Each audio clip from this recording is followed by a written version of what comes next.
Hello students, welcome back to the virtual channel of physics में आपका mentor और teacher. कैसे हैं आप लोग? बहुत मस्त हैं, बहुत अच्छे से हैं।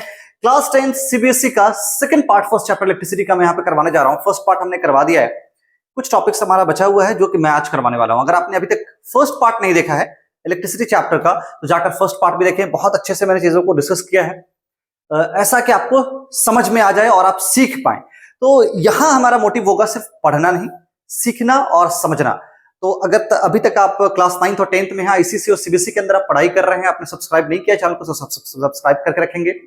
आप चैनल को सब्सक्राइब भी करेंगे और टेलीग्राम का लिंक आपको डिस्क्रिप्शन में मिल जाएगा, वहां जाकर आप ज्वाइन भी कर लेंगे टेलीग्राम।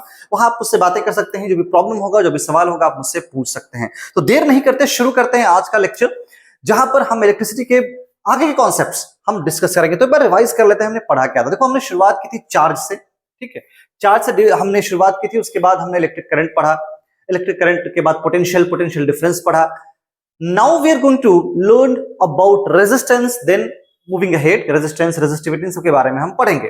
तो चलिए शुरू करते हैं आज का अपना सेशन, जहां हम शुरुआत करने जा रहे हैं सबसे पहले ओम्स लॉ के बारे में। देखो, बहुत इंपॉर्टेंट है। अगर भले ही एग्जैक्टली ओम्स लॉ डिराइव करने के लिए, डिफाइन करने के लिए आपको एग्जाम्स में नहीं आए, बट इससे बहुत सारे न्यूमेरिकल्स ही बनते हैं। मतलब इसके बाद जो भी आप पढ़ोगे न्यूमेरिकल्स वगैरह, सब इन्हीं के बेस पर आपको आने वाला है। मतलब इसका जो एक्सप्रेशन है वो बहुत इंपॉर्टेंट है।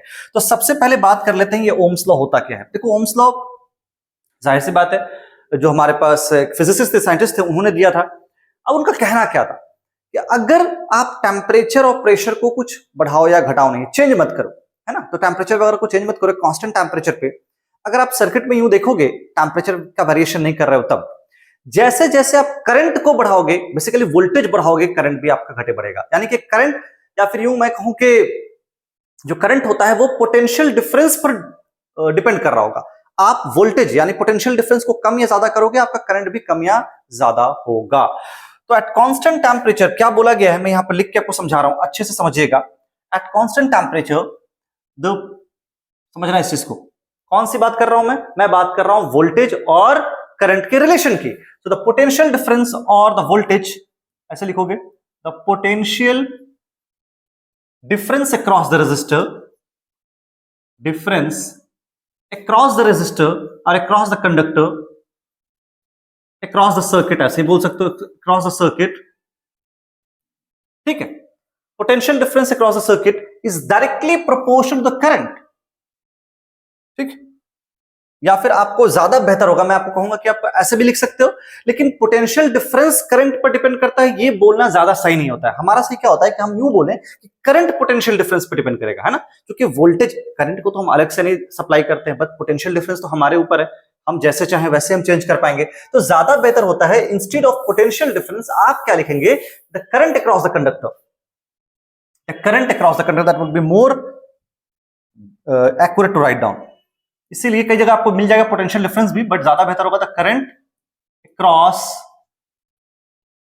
The circuit, across the conductor, या सर्किट अक्रॉस द कंडक्टर लिख दो, across the conductor is directly proportional. मेरी बात समझना, इसको मैं बोल रहा हूं डायरेक्टली, और जो मैं लिखाऊंगा जहां पर आपको नोट्स, बेसिकली जो मैं डेफिनेशन लिखवा रहा हूं, स्टेटमेंट दे रहा हूं, उसी से हमारा डेरिवेशन भी हो जाएगा। is directly proportional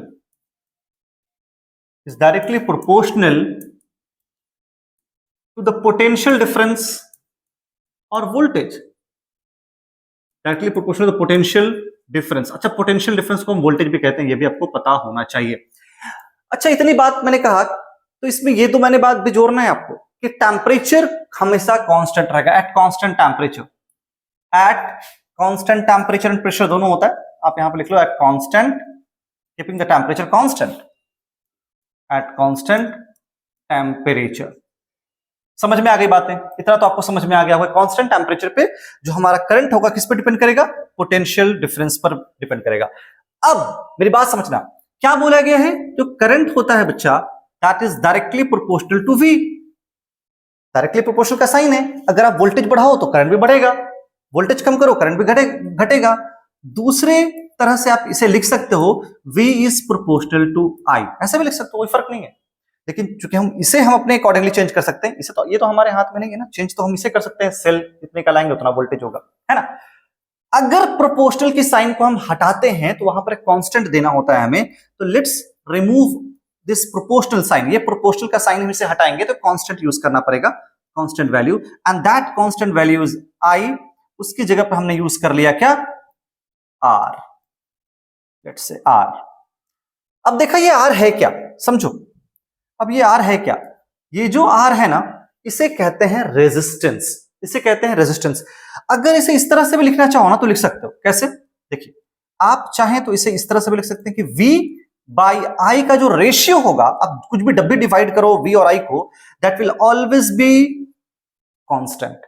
इसका मतलब ये जो पार्ट है R, that is a constant part, that is constant, the ratio of V and I is always constant. ये जो आपको मैंने बताया ये है क्या, ये रिलेशन बहुत इंपॉर्टेंट है, ये वाला, ठीक है, ये रिलेशन इंपॉर्टेंट है। उसके बाद आप देखोगे ये भी रिलेशन इंपॉर्टेंट आपको देखने को मिलेगा, V is equal to I R, V by I is equal to are.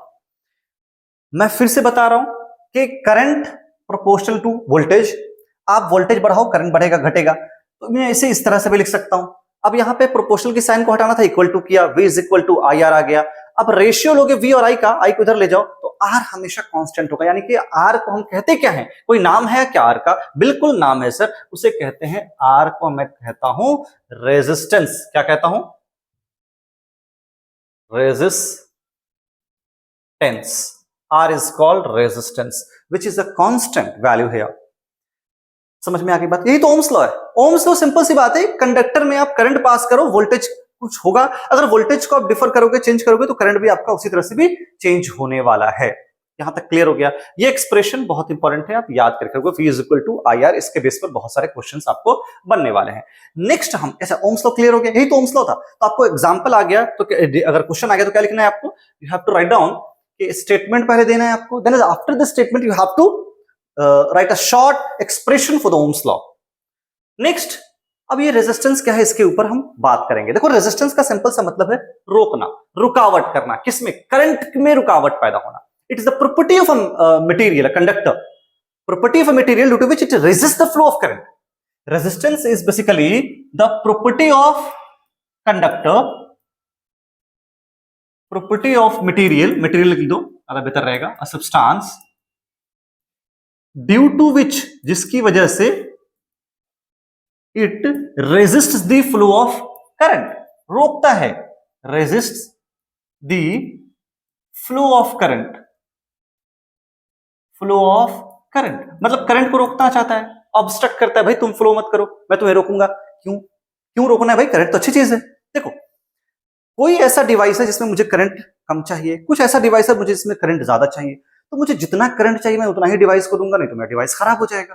तो इसीलिए हम रेजिस्टेंस का यूज करते हैं डिवाइस में, ताकि जितनी करंट की रिक्वायरमेंट है उतना ही करंट फ्लो कर पाए, बाकी रुक जाए। तो property of material due to which it resist the flow of current, उसे हम रेजिस्टेंस कहते हैं।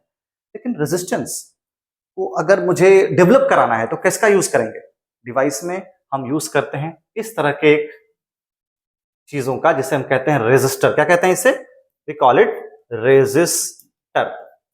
क्या कहते हैं, रेजिस्टर। अब रेजिस्टर का सिंबल क्या होता है, रेजिस्टर का जो सिंबल होता है वो भी बहुत इंपॉर्टेंट है, हमने बता रखा है, ये जो सिंबल है ये रेजिस्टर का सिंबल है, फिर से बता रहा हूं, it is the symbol of resistor, ठीक है।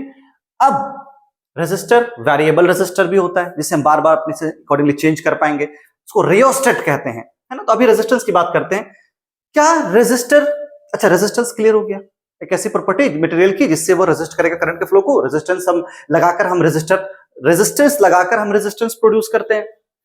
अब रेजिस्टेंस के यूनिट भी है क्या, कोई क्या कोई यूनिट भी है क्या, हाँ सर यूनिट है, क्या यूनिट है, देखो सर यूनिट ऑफ रेजिस्टेंस,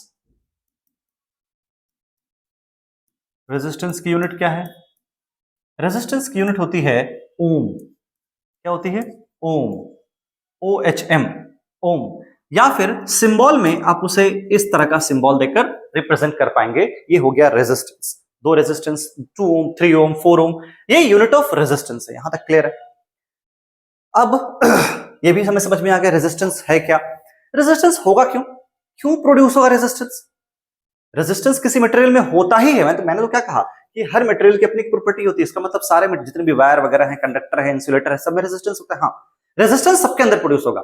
हाँ, इंसुलेटर है अगर जिसमें करंट फ्लो ही नहीं कर पा रहा है, वहां रेजिस्टेंस बहुत ज्यादा है, रुकावट ज्यादा है। अगर कंडक्टर है जिसमें बहुत आसानी से करंट फ्लो कर पाएगा, चार्जेस फ्लो कर पाएंगे, वहां रेजिस्टेंस कम है, बट रेजिस्टेंस तो है। लेकिन रेजिस्टेंस का प्रोड्यूस रेजिस्टेंस क्यों होता है वो भी समझ लीजिए। देखिए, अगर आपके पास, मेरी बात समझना, अगर आपके पास कोई ये वायर है, अगर जैसे ही आपने इसमें सप्लाई किया, करंट सप्लाई किया, चार्जेस का मूवमेंट हुआ, तो इलेक्ट्रॉन्स तो मूव करना शुरू कर देंगे। इलेक्ट्रॉन्स मूव करना शुरू कर देंगे। जब इलेक्ट्रॉन्स मूव करना शुरू करेंगे तो इलेक्ट्रॉन्स क्या होते हैं, आपस में टकराते भी हैं, और इनमें जो आयंस होंगे, जो पार्टिकल्स होंगे एटम्स के अंदर, एटम से बना है ना, आयंस वगैरह होंगे इस वायर में, उनसे इनका टकराव होगा। जब टकराव होगा ना, जब फ्री इलेक्ट्रॉन्स होंगे, कुछ इलेक्ट्रॉन्स, इनका आपस में जब टकराव होगा तो ऑब्स्ट्रक्शन होगा फ्लो ऑफ करंट में, है ना। वो यूं धक्का मुक्की करके आगे निकलेंगे। जब ऐसे जाएंगे तो उनपे रुकावट पैदा हो रही है, चार्ज के फ्लो में, करंट में रुकावट पैदा हो रही है। It is just because of the collision of this particles, ions, है ना, इलेक्ट्रॉन्स, इनसे ही आपका रेजिस्टेंस का प्रोडक्शन होता है, रेजिस्टेंस होता है। रेजिस्टेंस हम नॉर्मली रेजिस्टर लगा के भी, इस तरह का डिवाइस रेजिस्टर होता है जिससे हम प्रोड्यूस करवा सकते हैं। ठीक, तो रेजिस्टेंस क्या है? सिंपली रुकावट चार्ज के, करंट के फ्लो में। और ये एक कांस्टेंट वैल्यू भी है जो कि ओम्स लॉ से हमने निकाला है। V और I का रेशियो R होता है, यानी कि V is equal to IR। R को रेजिस्टेंस कहते हैं, R को हम सिंबॉलिकली ओम से नाप सकते हैं, बेसिकली रिप्रेजेंट कर सकते हैं। यहां तक क्लियर है? चलिए, अब रेजिस्टेंस की जब बात कर रहे होंगे हम, तो हम आगे देख लेते हैं, चीजें आपको क्लियर हो जाएं। ठीक, अब देखो, रेजिस्टेंस इंसुलेटर में जैसे मैंने बताया, देख लो, अगर मेरे पास कंडक्टर होगा और ये अगर इंसुलेटर है, तो अब जरा बताओ, कंडक्टर में रेजिस्टेंस कम होगा या ज्यादा होगा? कंडक्टर में रेजिस्टेंस, अच्छा, रेजिस्टेंस कम होने वाला है, और इंसुलेटर में रेजिस्टेंस, रुकावट ज्यादा होगा, तभी तो इंसुलेटर में करंट फ्लो नहीं कर पाएगा, है ना। ये बातें आपको याद रखनी है। अगर मैं रेजिस्टेंस को ग्राफ बनाऊं तो कैसा बनेगा वो भी देख लेते हैं। लेकिन उससे पहले एक और चीज समझ लीजिए कि मटेरियल को हम दो पार्ट में डिवाइड कर देते हैं बेस्ड ऑन देयर रेजिस्टेंस। एक होता है बच्चा ओमिक कंडक्टर, समझना, ohmic conductor and non ohmic conductor. एक होता है ओमिक कंडक्टर, एक होता है ओमिक डिवाइसेस या non ohmic conductor. Non ohmic conductor, अब वैसा कंडक्टर जो ओम्स लॉ को फॉलो कर रहा है, ये क्या करेगा? फॉलो करेगा ओम्स लॉ को, फॉलोज ओम्स लॉ। अगर ओम्स लॉ को फॉलो कर रहा है तो वो ओमिक हो गए। अगर ओम्स लॉ को does not follow Ohm's law, Ohm's law, अगर वो ओम्स लॉ का मतलब क्या है कि वी आई का रेशियो कांस्टेंट होना चाहिए, वी के बढ़ने से आई भी चेंज हो रहा है। अगर उसे फॉलो कर रहा है तो ओमिक कंडक्टर है, अगर नहीं फॉलो कर रहा है तो वो नॉन ओमिक डिवाइस या कंडक्टर है। ये भी आपको याद रखना है, ठीक है, सिंपल सी बात है थी। अब मैं ग्राफ बना के दिखाता हूं। अगर वोल्टेज और करंट के बीच ग्राफ बनाओगे, चूंकि वो दोनों आपस में एक दूसरे के प्रोपोर्शनल होते हैं, एक को बढ़ाने से आप दूसरे भी घटाए बढ़ा जा सकते हैं। तो अगर आप ग्राफ बनाओ तो कैसा बनता है, चलो देख लेते हैं।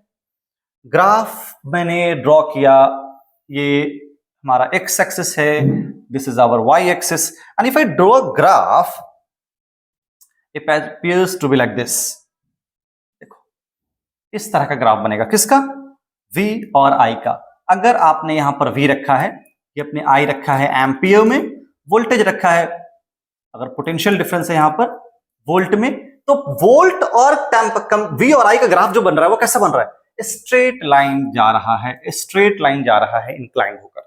ठीक, ये आपका क्या है? ये आपका ग्राफ है V और I का। मेरी बात समझना, V और I का ग्राफ है। लेकिन इससे पता क्या चलेगा? अगर आप V और I के ग्राफ का कहीं पर भी स्लोप निकालो, स्लोप का मतलब क्या होता है मैं फिर से बता रहा हूं, अगर आपको पता हो फॉर्मूला, तो V divide by I is equal to R, यही होता है, ये मैंने बताया है। अब जरा देखो, किसी भी पॉइंट पर अगर मैं इस पॉइंट पर स्लोप निकालना चाहता हूं, स्लोप क्या होता है? स्लोप होता है परपेंडिकुलर डिस्टेंस, ये वाला डिस्टेंस जिसको हम लेट्स से ये वाला y डिस्टेंस, और यहां से यहां तक का x डिस्टेंस, है ना, ये स्लोप होता है। ये डिस्टेंस और ये डिस्टेंस जिस भी पॉइंट पे आप निकालना चाहोगे, यहां पे मैं निकालना चाह रहा हूं तो मैं स्लोप निकालूंगा। तो अगर आप स्लोप निकालो तो स्लोप क्या देगा? Slope of V I graph, जो slope of V I graph होता है वो क्या देता है पता है? वो रेजिस्टेंस देगा। स्लोप का मतलब क्या है? ये डिस्टेंस क्या है? देखो तो ये डिस्टेंस एक्चुअली v तो है ना, ये तो v है ना, और ये डिस्टेंस क्या है? तो i है। तो ये हमारा v है, ये हमारा i का पार्ट है, तो v डिवाइड बाय i क्या होगा? रेजिस्टेंस। तो स्लोप क्या देता है? रेजिस्टेंस देगा। मेरी बात याद रखना, slope will give resistance. The slope of V I graph gives resistance. Clear है? स्लोप अगर निकालोगे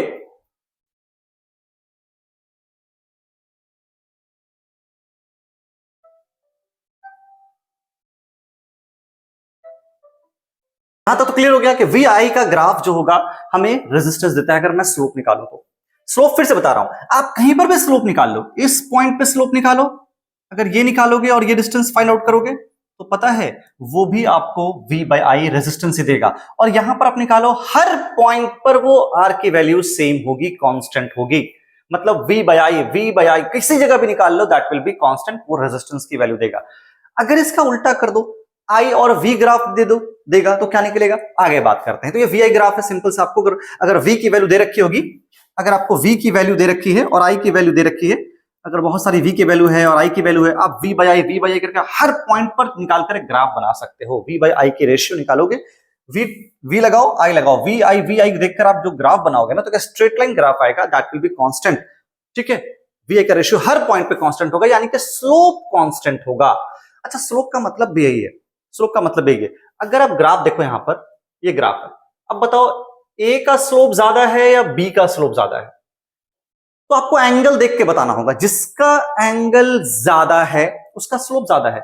अगर देखो ये वी और आई ग्राफ है, किसका एंगल ज्यादा है? जरा सोचो तो, जरा सोचो, इसका एंगल ज्यादा है, इसका एंगल कम है, ये θ1 कम है, θ2 यहां से ज्यादा है। सिंस θ2 ज्यादा है θ1 से, मेरी बात समझ रहे हो? मतलब ये एंगल ज्यादा है तो b का स्लोप भी ज्यादा है, b का स्लोप भी ज्यादा है a से। अगर यूं समझना है, अगर सिर्फ देख के बताना है तो देख लो, जो ज्यादा बिल्कुल खड़ा है, ज्यादा स्लैंट है, उसकी ज्यादा स्लोप है। जो ज्यादा बिल्कुल ही हॉरिजॉन्टल पे करीब है, उसका स्लोप कम है। जितना ऊपर चलता जाएगा वो उसकी स्लोप ज्यादा होती जाएगी। तो इसकी स्लोप ज्यादा है मतलब इसका रेजिस्टेंस ज्यादा है, इसकी स्लोप कम है, इसकी रेजिस्टेंस कम है। याद रखना, बी का रेजिस्टेंस ज्यादा है बिकॉज उसका स्लोप ज्यादा है, ए का स्लोप कम है, इसका रेजिस्टेंस भी कम होगा। स्लोप क्या देता है वी आई का ग्राफ? रेजिस्टेंस देता है। नेक्स्ट, किन किन बातों पर डिपेंड करेगा? फैक्टर्स अफेक्टिंग रेजिस्टेंस, किन किन चीजों पर फैक्टर्स डिपेंड कर रहा होगा। अब इसको समझते हैं इस चीज से। सबसे पहले मैंने कहा था डेफिनेशन में कि स्टेटमेंट में कि टेम्परेचर को कांस्टेंट रखना है। अगर मेरे पास एक वायर है, अगर ये L लेंथ का है और इसका ये एरिया ऑफ क्रॉस सेक्शन है, एरिया ऑफ क्रॉस सेक्शन का मतलब अगर आप वायर देखते हो तो यहां से वो सर्कुलर दिखता है, एक वायर देखोगे तो सर्कुलर दिखेगा, तो एरिया ऑफ क्रॉस सेक्शन आपका ये है ना। अगर आप लेंथ और एरिया को चेंज कर दो तो क्या रेजिस्टेंस हमारा बदलेगा? हाँ, बदलेगा। मतलब ये कि रेजिस्टेंस किस पे डिपेंड कर रहा है? सबसे पहले factors on which resistance depends, the first thing on which resistance depends is length, length of the conductor, length पर डिपेंड करेगा। कैसे डिपेंड करेगा सर? आइए वो भी समझते हैं। अगर आप रेजिस्टेंस का लेंथ बढ़ाओगे, मतलब लेंथ हमेशा डायरेक्टली प्रोपोर्शनल होगा रेजिस्टेंस के, या फिर यूं कहूं, resistance will always be proportional to, directly proportional to length. If increase the length, अगर मैं ये मेरे पास अगर लेंथ मेरे पास L था, मैंने इसको 2L कर दिया, एरिया ऑफ क्रॉस सेक्शन वही रखा, तो इसकी रेजिस्टेंस ज्यादा होगी, इसकी रेजिस्टेंस भी बढ़ जाएगी, इसकी रेजिस्टेंस भी बढ़ जाएगी। मतलब मैंने लेंथ को बढ़ाया है, लंबा कर दिया खींचकर तार को मैंने लंबा लिया है, तो उसकी रेजिस्टेंस भी बढ़ जाएगी। मेरी बात समझ में आई? तो लेंथ बढ़ाने से रेजिस्टेंस बढ़ जाता है। दूसरा, ठीक है, दूसरा पॉइंट, रेजिस्टेंस डिपेंड करेगा एरिया ऑफ क्रॉस सेक्शन पे। Area of cross section, cross section का मतलब वही हो गया उसका area, pi R square, circular area. कैसे डिपेंड करेगा आइए समझते हैं। अगर रेजिस्टेंस और एरिया में रिलेशन देखोगे, that is inversely proportional, inversely proportional. देखो नीचे है ना, इनवर्सली प्रोपोर्शनल, एक बढ़ाओगे तो दूसरा घटेगा, अगर एक को कम करोगे दूसरा बढ़ेगा, है ना। रेजिस्टेंस बढ़ाओ यानी कि अगर एरिया को बढ़ाओ रेजिस्टेंस कम होगा, एरिया को कम कर दो रेजिस्टेंस बढ़ जाएगा। अब इसको समझते हैं कुछ इस तरह से, अगर मेरे पास एक डिवाइस है, एक कंडक्टर है, इसमें जो रेजिस्टेंस होगा वो ज्यादा होगा। अगर यही मैं दूसरा डिवाइस ले लूं जिसका एरिया ऑफ क्रॉस सेक्शन ज्यादा है, इसमें रेजिस्टेंस कम होगा। क्यों? बिकॉज इसमें जो इलेक्ट्रॉन्स को मूव करने में जो जद्दोजहद करनी पड़ेगी, मुझे ट्रैफिक मिलेगा वो बहुत ज्यादा मिलेगा, कह सकते हो high traffic, more traffic, due to more traffic, है ना, समझ लो इस तरह से। इसमें जब इलेक्ट्रॉन्स जाएंगे तो बहुत आसानी से, बहुत जगह है, लेस ट्रैफिक, यहां पे लेस ट्रैफिक मिलेगा, लेस ट्रैफिक की वजह से यहां पे रेजिस्टेंस भी कम हो गया। मैं लिखने के लिए समझा रहा हूं, लेस ट्रैफिक मोर ट्रैफिक मतलब इलेक्ट्रॉन्स का ट्रैफिक, वहां पर चार्जेस का ट्रैफिक, और भी जो हमारे पास पार्टिकल्स होते हैं उनका ट्रैफिक, समझ गए। तो एरिया और रेजिस्टेंस का इनवर्सली प्रोपोर्शनल का कनेक्शन है। और किन चीजों पर डिपेंड करेगा भाई साहब? और टेम्परेचर पर डिपेंड करता है, टेम्परेचर पर डिपेंड करता है, मैंने बताया था कि टेम्परेचर को कांस्टेंट रखना है, क्योंकि वेरी करता है, कैसे करता है वो भी बताएंगे अभी। और नेचर ऑफ मटेरियल पे करता है, नेचर ऑफ मटेरियल पे। नेचर ऑफ मटेरियल का मतलब ये है, कंडक्टर होगा तो रेजिस्टेंस, अभी बताया मैंने, कम ज्यादा कम होगा, बिल्कुल कम होगा रेजिस्टेंस कंडक्टर का। अगर इंसुलेटर है, बैड कंडक्टर है, उसका रेजिस्टेंस बहुत ज्यादा होता है। मतलब टेम्परेचर को बढ़ाने से रेजिस्टेंस बढ़ता है, तो resistance is also directly proportional to temperature. लेकिन ये बातें जो बता रहा हूं ना, ये सिर्फ कंडक्टर के लिए, एलॉयज का चेंज हो जाता है। एलॉयज में नॉर्मली आप लिखेंगे बाय इंक्रीजिंग टेम्परेचर रेजिस्टेंस भी बढ़ेगा। नेचर ऑफ मटेरियल पर डिपेंड करता है, बिल्कुल करता है, यानी कि कंडक्टर, आप ये लिख दो खुद से कि कंडक्टर में रेजिस्टेंस कम होते हैं और इंसुलेटर में रेजिस्टेंस बहुत ज्यादा पाए जाते हैं। तो मैंने जो जो बातें लिखी है ना उसको अच्छे से समझ लो, ये इंपॉर्टेंट है आपको। सेकंड, चलो ये इंपॉर्टेंट है, resistance that equals to length, ये इंपॉर्टेंट है, एरिया पे टेम्परेचर पे डिपेंड करेगा। ठीक है, चले, याद रहेगा, एरिया को बढ़ाने से रेजिस्टेंस कम हो जाता है। एरिया, मोटा तार लेने से, अगर हम पतला तार लोगे तो रेजिस्टेंस बहुत रहेगा, ज्यादा मोटा तार लोगे आराम से करंट फ्लो करेगा। कंडक्टेंस क्या चीज है? रेजिस्टेंस तो ठीक था, बट कंडक्टेंस क्या है? आप कुछ नहीं करो, आप क्या करो ना, ये जो रेजिस्टेंस था ना इसका रेसिप्रोकल ले लो। सर रेसिप्रोकल क्या होता है? Reciprocal of resistance, reciprocal of resistance. But होता क्या है रेसिप्रोकल? रेसिप्रोकल का मतलब ये होता है 1/r, 1/r, है ना। तो कंडक्टेंस जो होंगे, जो हमारे पास कंडक्टेंस होगा दैट इज 1/r। अब इसका यूनिट क्या है देख लो, पर ओम, पर ओम, या फिर MHO मो भी कहते हैं, MHO मो भी कहते हैं इसे। ठीक है, समझ में आ गई बातें? इसे MHO मो भी कहा जाता है। किसकी यूनिट की बात कर रहा हूं? इसकी यूनिट की बात कर रहा हूं, ये यूनिट है, ये क्या है बच्चा? इसकी यूनिट है, किसकी? कंडक्टेंस की। समझ में आ गई बातें? यहां तक आई थिंक क्लियर है, मजा आ रहा है, समझ में भी आ रहा है। कुछ क्वेश्चंस कर लें क्या? कुछ क्वेश्चंस कर लें क्या? उससे पहले एक चीज और समझ लेते हैं, रेजिस्टिविटी। साथ साथ नोट्स बनाते हुए चलिएगा आप लोग, अगर बना रहे हैं तो। कोई प्रॉब्लम हो तो कमेंट बॉक्स में लिख के मुझसे डायरेक्टली सवाल आप कर सकते हैं, सर मुझे समझ में नहीं आ रहा है, या फिर कोई प्रॉब्लम हो तो। मैं जब भी पढ़ाऊंगा उसके बाद जाकर आप टेक्स्ट बुक के क्वेश्चंस करने की कोशिश कीजिएगा। इसके बाद मैं चैप्टर खत्म हो जाएगा, उसके बाद मैं कोशिश करूंगा आपको PYQs वगैरह भी करवा दो, क्वेश्चन जो कि एग्जाम बेस्ड है वो भी करवा दो। मेहनत करना पड़ेगा। अगर आप सोच रहे हो ना कि आपको बस एग्जाम्स के 2 महीने पहले पढ़ के आप अच्छे नंबर ले आओगे, बहुत मुश्किल है, बहुत मुश्किल है। आपको कॉन्सेप्ट अपना स्ट्रांग पहले से ही करना पड़ेगा, अगर आप फ्यूचर का सोच रहे हो तो। अगर यूं ही अभी मजे करना है, अभी तो एग्जाम, अभी तो क्लासेस शुरू हुए, मजे करते हैं 3-4 महीने, फिर पढ़ना शुरू करेंगे, कभी ऐसा आप मत करो। अगर आपको अच्छे नंबर लाने हैं, अगर आपने फ्यूचर का भी कुछ सोच रखा है, अगर कुछ नहीं सोच रखा फिर तो मजे करो, फिर तो टाइम पास करना है क्या।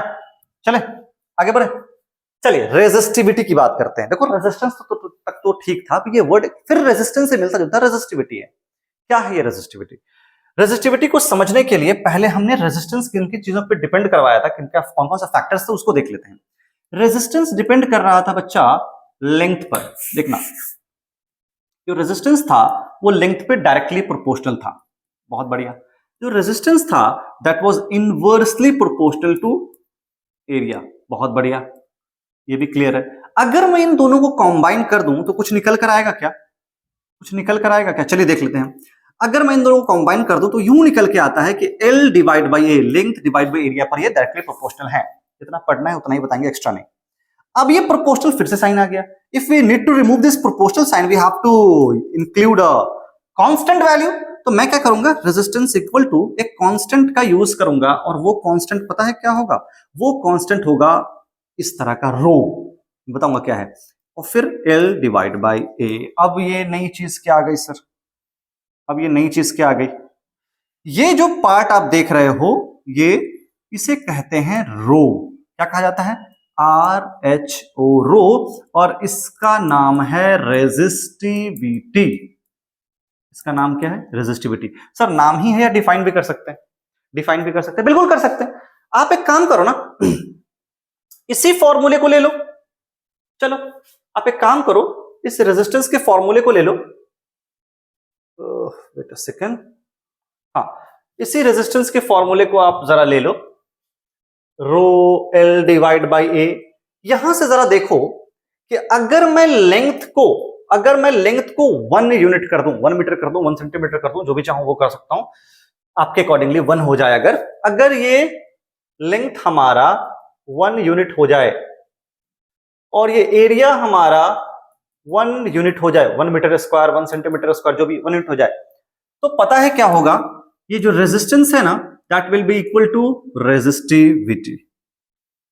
That will be equal to resistivity. तो इसको डिफाइन कैसे कर सकते हैं सर? समझिए, इसे मैं आपके लिए थोड़ा सा समझा देता हूं। How will you define this? How will you define it? समझो। तो मैं डिफाइन कर सकता हूं, जो रेजिस्टिविटी है ना, यानी कि रो, यानी कि रेजिस्टिविटी वो एक्चुअल में रेजिस्टेंस ही है। That is resistance. किसका रेजिस्टेंस? वैसे कंडक्टर का, वैसे मटेरियल का जिसकी यूनिट लेंथ है, यूनिट क्रॉस सेक्शनल एरिया हो जाए। सो रेजिस्टिविटी इज द रेजिस्टेंस। समझ में आ रही बात है? एक्चुअल में वो आर के बराबर ही हो गया। कब हुआ? जब मैंने यूनिट लेंथ 1 मीटर स्क्वायर का एरिया और 1 मीटर का तार लूं, तो मैं रेजिस्टिविटी रेजिस्टेंस के बराबर हो जाएगी। तो resistance is the resistance, resistivity is the resistance of the conductor of the material, bowling of the material of unit length. मेरी फिर से बात समझना, of unit length and unit cross sectional area. Cross sectional area, अगर आपने area 1 unit ले लिया, 1 unit length ले लिया, तो that will be equal to resistivity, है ना? तो रेजिस्टिविटी का डेफिनेशन भी हो गया, ये भी समझ में आ गया रेजिस्टिविटी क्या है। यहां तक कोई प्रॉब्लम नहीं है। आपको ये याद रखना है कि रेजिस्टेंस लेंथ पर डिपेंड करता है और एरिया पे कैसे करता है, इनवर्सली और डायरेक्टली। एक बढ़ाएंगे दूसरा बढ़ेगा, इसमें एक बढ़ाएंगे दूसरा घट जाएगा, और उसी से ये फॉर्मूला आता है। ये फॉर्मूला हमारा इंपॉर्टेंट है, इसी बेस पर बहुत सारे न्यूमेरिकल्स भी बनेंगे। इसे कहते क्या है? इसे रो कहते हैं, रो। इसे रेजिस्टिविटी कहा जाता है, स्पेसिफिक रेजिस्टेंस भी नाम है इसका। इसका दूसरा नाम भी याद रखना, इसे कहते हैं स्पेसिफिक रेजिस्टेंस, और स्पेसिफिक रेजिस्टेंस भी बहुत सारे बुक में आपको लिखा हुआ मिल जाएगा, है ना? इसकी यूनिट भी होती है क्या सर? क्या इसकी कोई यूनिट है क्या? हाँ, इसकी यूनिट भी है। क्या है यूनिट? देखो, रेजिस्टिविटी रेजिस्टेंस के बराबर है। तो अगर आप यहां से निकालो, अगर आपने देखा है resistance is equal to rho L by A, अगर यहां से रेजिस्टिविटी निकालो तो क्या बनेगा? R into A divide by L. अब जरा सा इसकी यूनिट निकाल के देखो जरा। अगर इसकी यूनिट देखो तो रेजिस्टेंस क्या होता है? रेजिस्टेंस की यूनिट हो जाती है सर, रेजिस्टेंस की यूनिट होती है ओम, एरिया की यूनिट होती है मीटर स्क्वायर, लेंथ की यूनिट होती है मीटर। मीटर और 1 मीटर कट चुका है, तो फाइनली आपके पास यूनिट क्या आ गई? ओम मीटर। ये किसकी यूनिट है? ये हो जाएगी यूनिट ऑफ रेजिस्टिविटी। क्या बोलेंगे इसको? Unit of resistivity, unit of resistivity, या स्पेसिफिक रेजिस्टेंस की यूनिट। समझ गए? जितनी चीजें मैं करवा रहा हूं आपको समझ में आना चाहिए कि वो चीजें आ कहां से रही हैं, क्यों पढ़ रहे हैं, क्या कर रहे हैं, सब कुछ क्लियर है, आपको समझ में आना चाहिए। रेजिस्टिविटी भी आपको समझ में आ गया। बताओ, मजा आ रहा है? देखो जब समझ में आने लगता है ना तो बहुत मजा आता है, तो कोशिश करो समझ में चीजें आए आपको। समझ में नहीं आ रही है फिर से समझो उसको, एक दो बार देखो, समझ में आ जाएगी। मैं कोशिश करता हूँ कि चीजें ना जो मैंने प्रॉब्लम फेस किया है वो मैं सामने रख के सोचता हूं कि आपको भी प्रॉब्लम वो फेस करने को मिल रहा हो। देखो जिस तरह से रेजिस्टेंस डिपेंड कर रहा था वैसे ही रेजिस्टिविटी भी डिपेंड करता है। रेजिस्टेंस रेजिस्टिविटी है ना, लेकिन रेजिस्टिविटी लेंथ पे डिपेंड नहीं करता। Does not depend on length and area, does not depend on length और एरिया। एरिया या लेंथ पे डिपेंड, यानी कि वो डायमेंशन पे तो डिपेंड ही नहीं करता। लंबा ले लो, छोटा तार ले लो, मोटा तार ले लो, कोई फर्क नहीं पड़ेगा रेजिस्टेंस में। तो डिपेंड किस पे करता है? रे रेजिस्टेंस डिपेंड जो करता है, ये जो रेजिस्टिविटी डिपेंड करता है डिपेंड्स ऑन व्हाट? फर्स्ट याद रखना, depends on nature of material, nature of material, nature of material. दूसरा डिपेंड करता है टेम्परेचर पे। ये दो चीजें हैं जिन पर ये रेजिस्टिविटी डिपेंड करेगा। लेकिन एक चीज आप याद रखना, मैं जो बता रहा हूं यहां पर, क्या सर, जो नेचर ऑफ मटेरियल में है ना, उसमें एलॉय जो होंगे उनकी हाई रेजिस्टिविटी होगी, हाई रेजिस्टिविटी होगी। जो कंडक्टर होंगे उनकी लो रेजिस्टिविटी होगी, जो कंडक्टर होंगे उनको उनकी रेजिस्टिविटी वैसे ही लो हो जाएगी। लिख दूं मैं यहां पे रेजिस्टिविटी,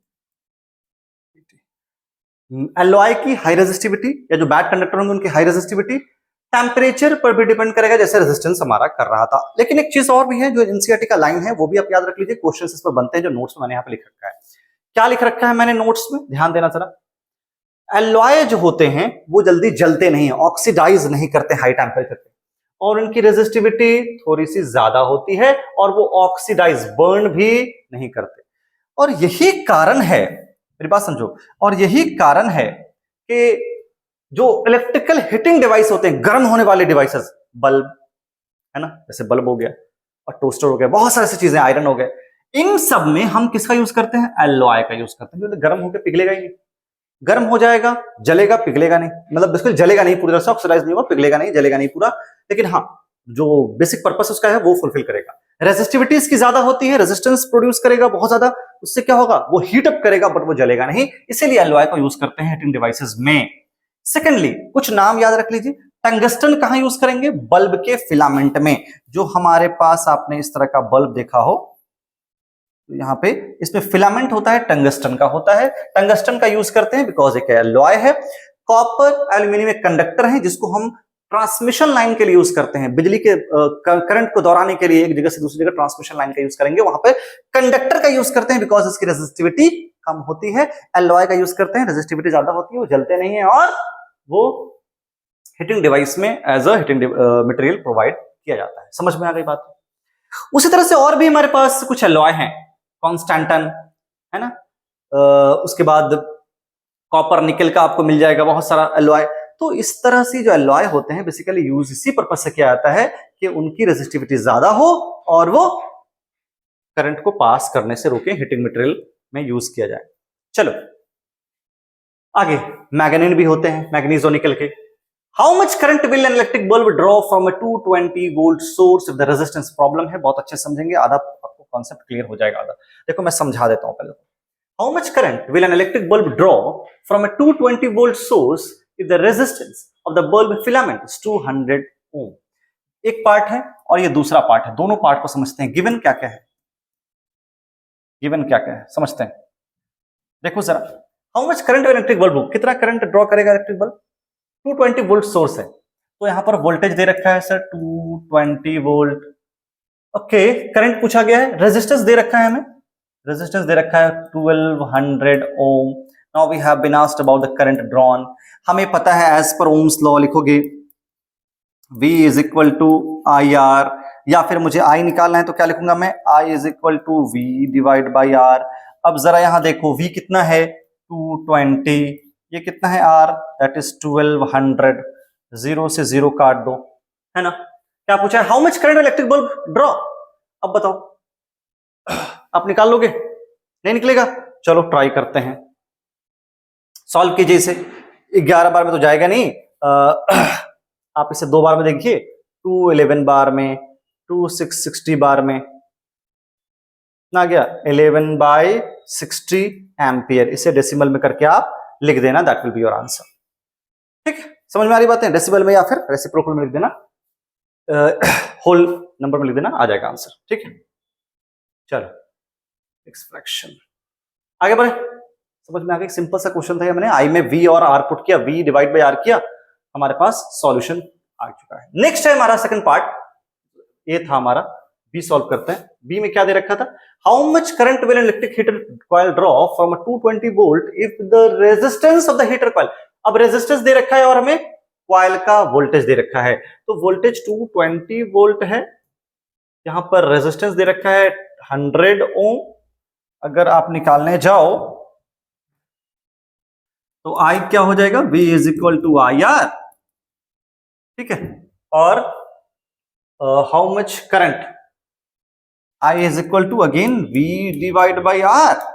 V कितना है हमारे पास, 220 divide by 100, 2.2 ampere, that will be the answer. ठीक है, next, why are coils of electrical twistor and electrical irons made of an alloy rather than a pure metals? इनसे एक क्वेश्चन मैंने अभी बताया है कि जो एलॉय होते हैं उनकी रेजिस्टिविटी ज्यादा होती है, वो जलते नहीं है, ऑक्सीडाइज नहीं होते। जो कंडक्टर होते हैं वो प्योर मेटल होते हैं, वो कंडक्टर होते हैं, वो जल जाएंगे, वो पिघल जाएंगे, है ना, गर्म से पिघल जाएंगे, वो ऑक्सीडाइज हो जाएंगे, उनकी रेजिस्टिविटी कम होगी, करंट उसमें जा सकता है। तो ये सब कारण है कि कॉइल्स जो होंगे इलेक्ट्रिकल टोस्टर का हाई रेजिस्टिविटी के होते हैं, इस वजह से यूज करते हैं। Does not oxidise, does not burn at all.